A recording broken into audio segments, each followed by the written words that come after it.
Почитувани, додека цела влада и градот Скопје издвоија само 1,5 милион евра за борба против загадување на воздухот, само градот Скопје ќе издвои 4 милиони евра за вработување на 700 партиски војници.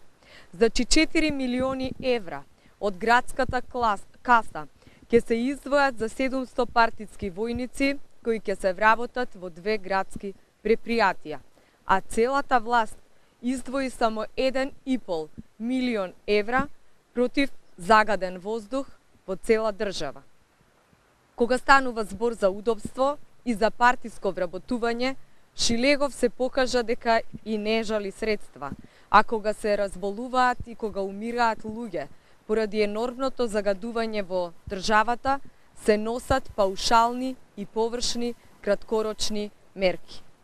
Видлива изборна манипулација и вистински фалсификат е обидот да бидат вработени 700 партиски војници во изборна година. Овие пари, наместо за корумпирање на гласови, нека се насочат кон нови мерки против загадување на воздухот.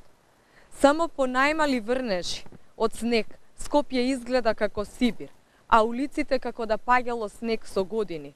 При најмал дожд се поплавуваат сите сообраќајници, а комуналната хигиена е на најниско можно ниво за кое што не памтат граѓаните на градот.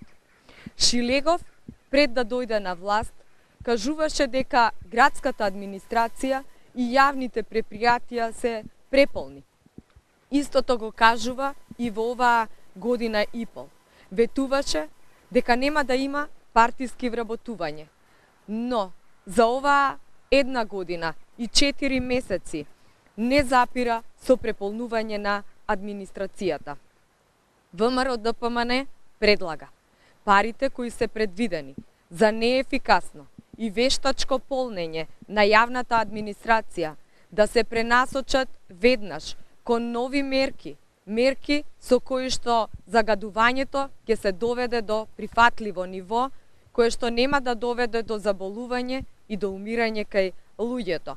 За сметка на ова ќе добиеме поздрави и посреќни деца во градот Скопје. Доколку сака Шилегов, ова може да го стори, затоа што и тој постојано вели дека е ова план и истиот не значи дека ќе се реализира. Го замолувам Петре Шилегов да се одважи од партиските наредби и да застане на страна на оние кои го гласаат за градоначалник. Во спротивно, нека замине навреме.